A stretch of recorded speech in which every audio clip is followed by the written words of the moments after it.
Eu estava com a mala na mão quando as vozes dos meus filhos ricochetearam na garagem, implorando para que eu ficasse. O cansaço lambia meus ossos, mas foi a confirmação definitiva do adultério de Marina que me despedaçou de vez. Gabriel agarrava meu joelho com força de náufrago. Luna chorava sem entender, escondendo o rosto no casaco de pelúcia. No espelho retrovisor da minivan, eu vi meu reflexo cinzento e percebi que perdera mais do que um casamento. Perdera o chão. Naquele instante, a serra ao redor parecia gritar em silêncio por mim. Meu nome é Caio Henrique Batista. Tenho 29 anos e trabalho como engenheiro florestal numa ONG que mapeia nascentes escondidas na Serra do Cipó. Sempre acreditei que árvores falam, basta ouvir o ranger dos galhos. Foi numa noite chuvosa, durante um festival de música independente em Ouro Preto, que ouvi outra voz que competiu com os ipês. A risada leve de Marina Lopes, cantora amadora. Botas enlameadas, olhos que faiscavam como breu polido. Ela se aproximou para dividir meu guarda-chuva improvisado com uma capa de lona verde. Conversamos sobre bandas extintas, café orgânico e trilhas que só eu conhecia. Quando a bateria final estourou no palco, nós dois já dançávamos ensopados, a água descendo pelas nossas testas como um batismo. Do camarim improvisado, seguimos para um bar minúsculo na rua direita. Marina pediu cachaça de jambu e me contou que compunha melodias durante plantões entediantes numa corretora de seguros. Eu expliquei meu amor por sementes nativas e mostrei no celular fotos de riachos onde a água parecia tecido transparente. A tempestade apertou e acabamos hospedados. Na mesma pousada, quartos vizinhos, paredes finas como papel de seda. Na manhã seguinte, partilhamos um pão de queijo gigante e ela envolveu meu pulso com uma fita laranja dizendo que era para que eu não a esquecesse. Voltei para Belo Horizonte com o cheiro de shampoo de melissa dela preso na gola da camisa. Durante 2 meses, trocamos 14 e-mails por dia.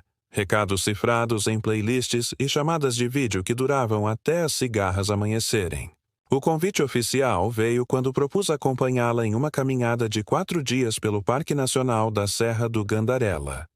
Lá, no terceiro pernoite, debaixo de um céu de topázio, pedi que fosse minha companheira de fogueiras e futuros. Ela aceitou rindo, mordendo o lábio inferior, e me abraçou como se temesse que o vento a levasse.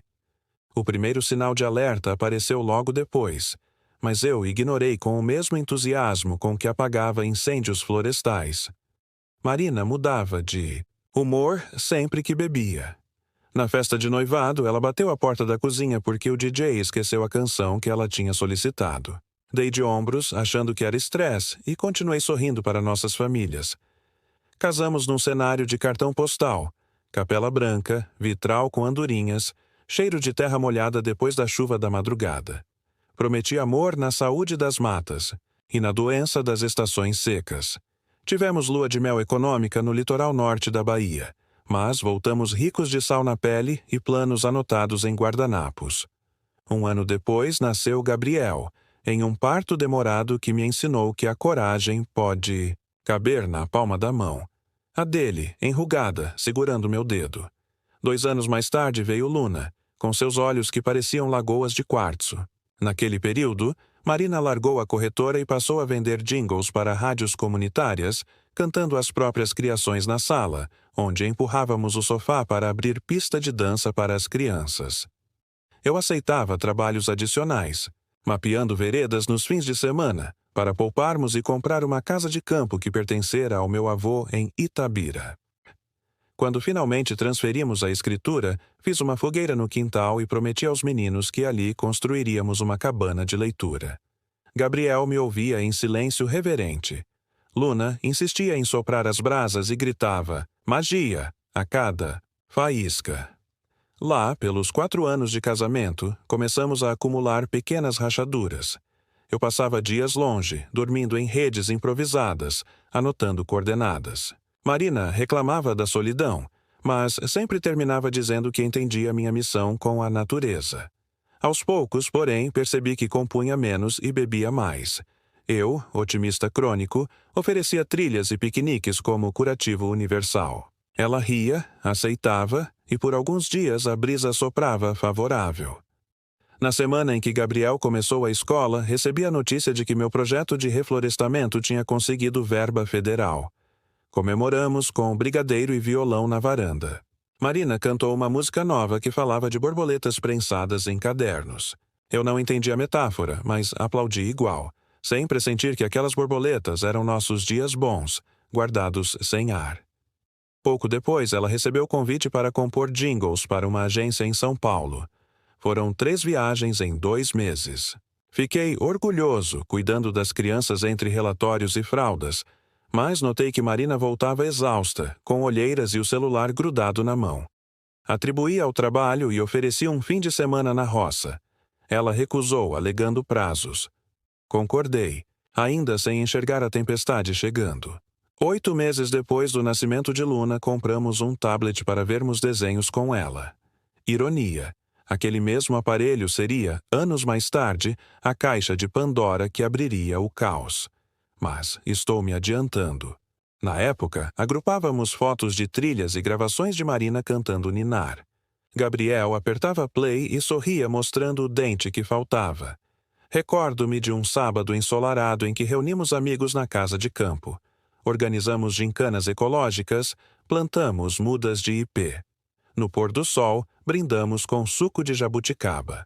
Marina parecia radiante, mas notei uma troca de mensagens incessante.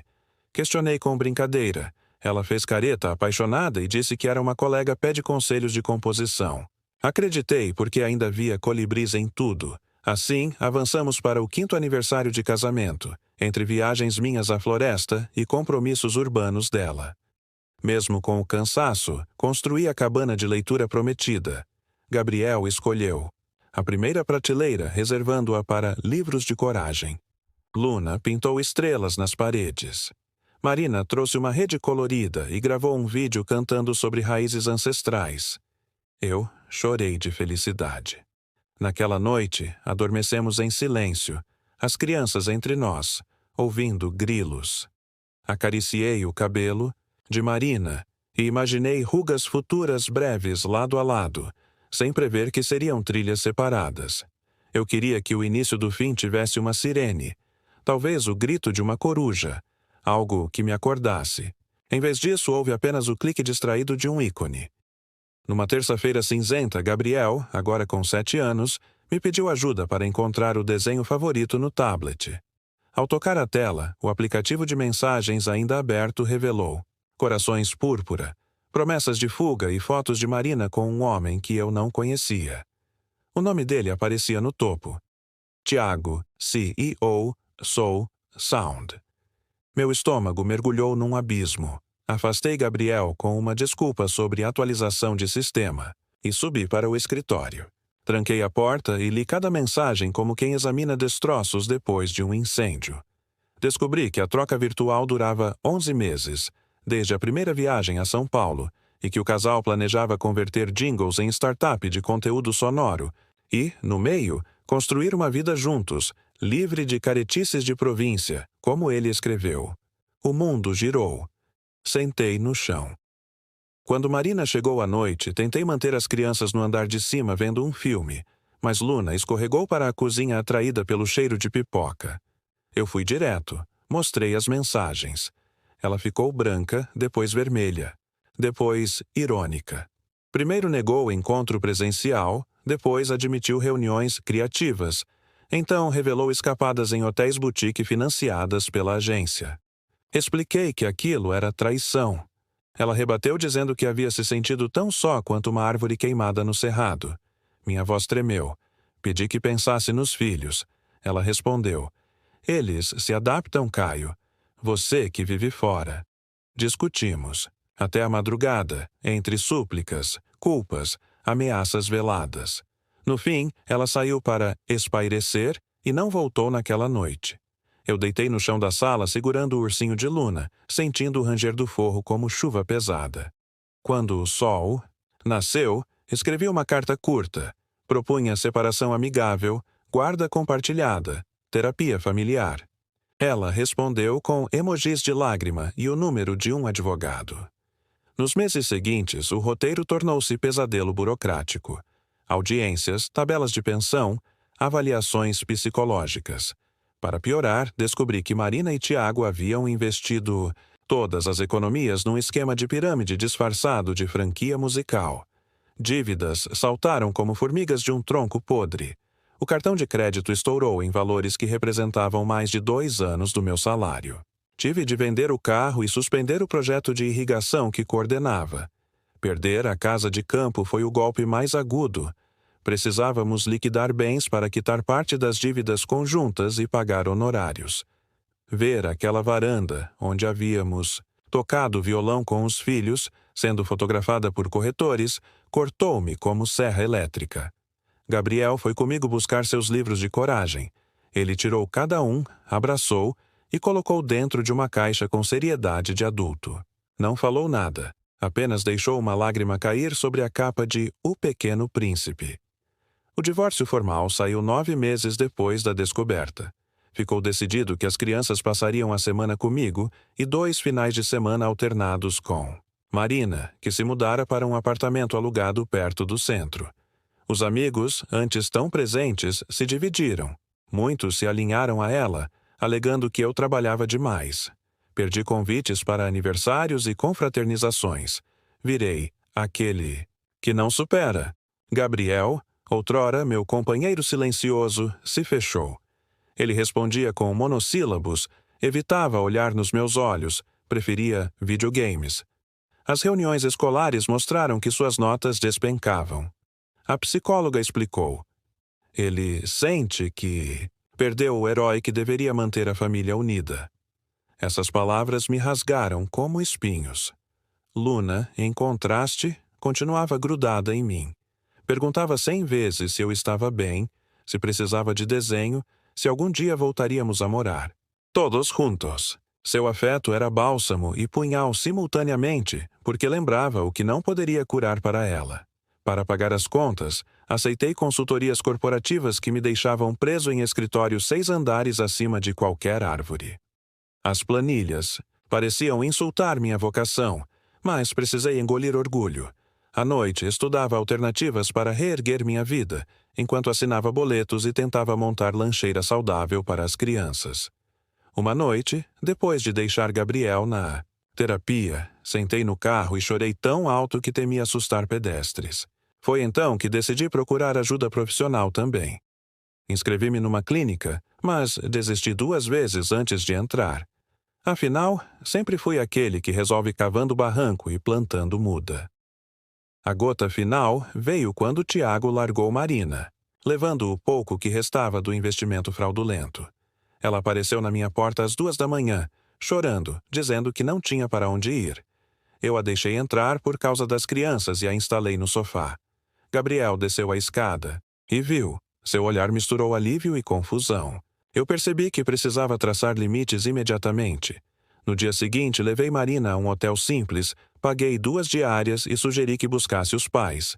Ela gritou, chorou, implorou, disse que ainda me amava. Eu, vazio, apenas repeti que a floresta pode até queimar, mas depois precisa de fogo frio e distância para renascer. Saí antes que ela respondesse. A juíza homologou o divórcio final no 12º mês após a descoberta. Eu saí do fórum com uma pasta de documentos e a sensação de que carregava pedras. O vento cheirava a poluição. Nenhuma árvore por perto para me oferecer sombra. Naquela noite chuvosa, sentei com Gabriel na sala. Com voz baixa, contei tudo o que podia sem demonizar a mãe. Ele me perguntou se eu ainda a amava. Respondi que amava quem ela foi e que agora precisava amar a verdade. Ele me abraçou, mas ficou rígido. Eu soube que a distância dele ainda persistiria. Percebi então que minha perda não era só conjugal ou patrimonial. Eu estava perdendo o menino que admirava histórias de floresta e fogo, e aquilo doía mais. Não encontrei manual para reconstruir florestas internas, mas conhecia alguns princípios ecológicos. Primeiro, interromper o fogo. Depois, remover espécies invasoras. Por fim, plantar diversidade. Na manhã seguinte ao diálogo com Gabriel, sentei ao computador e pesquisei justamente isso. Metodologias de terapia ao ar livre para pais e filhos. Descobri um programa comunitário que conduzia caminhadas de silêncio consciente dentro do Parque das Mangabeiras, a 20 minutos de casa.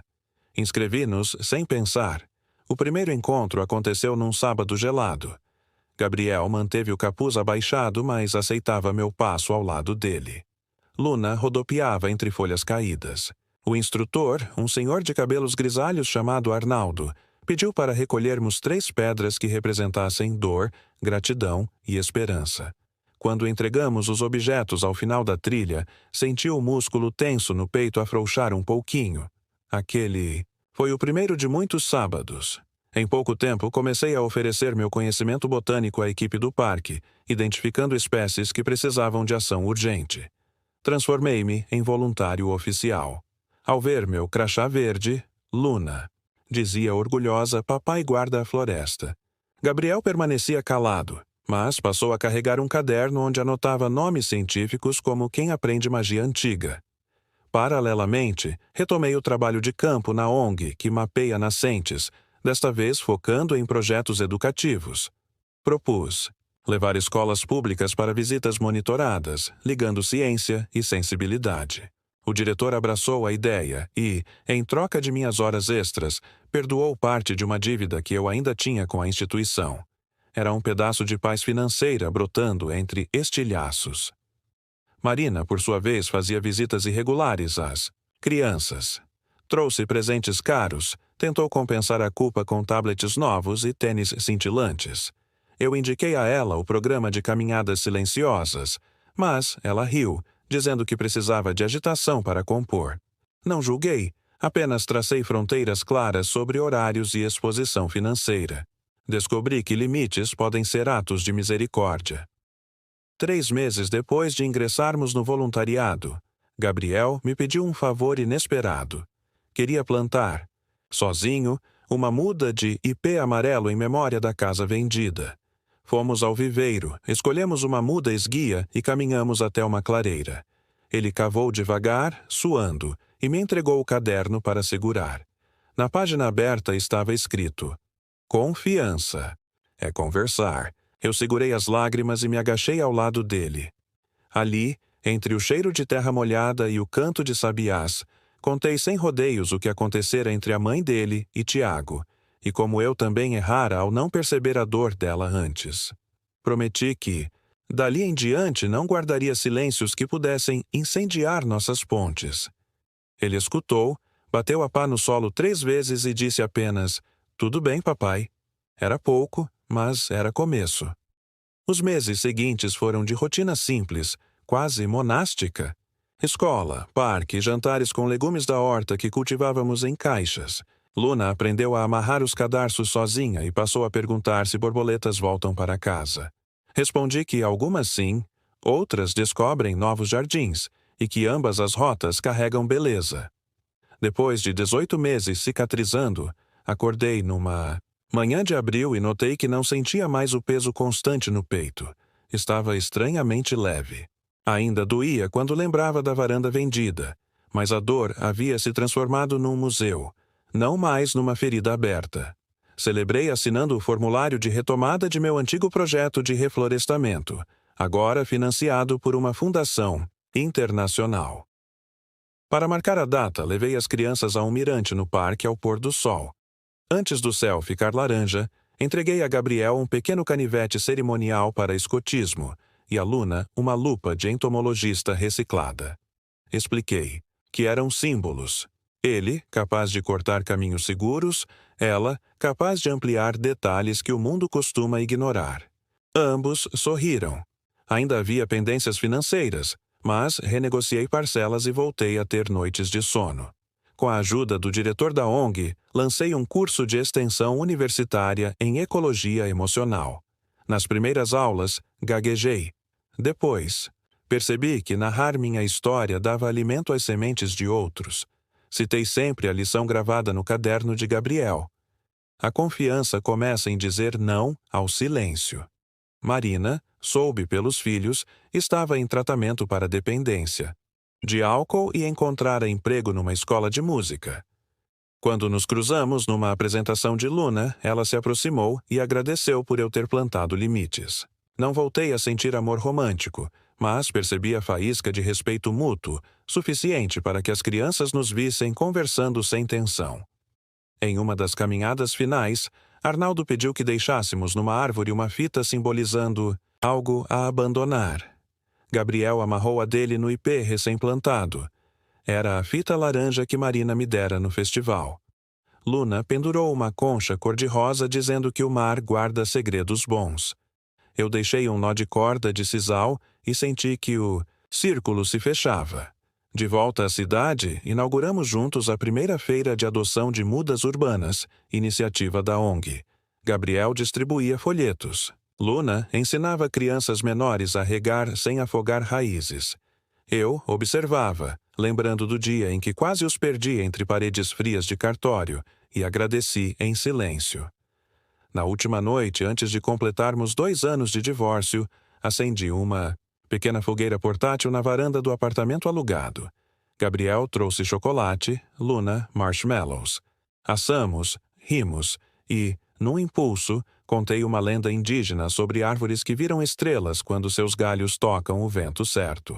Eles olharam para o céu poluído e riram da impossibilidade, mas, ainda assim, sonharam comigo. Quando as chamas murcharam, Gabriel segurou minha mão. Papai, ainda quero a cabana de leitura. Prometi que ergueríamos uma versão sob o futuro. Viaduto verde da prefeitura. Luna sugeriu pintar os pilares com versos da mãe. Rimos. Entendi que recomeçar é aceitar imperfeições como se aceita a casca de um jequitibá.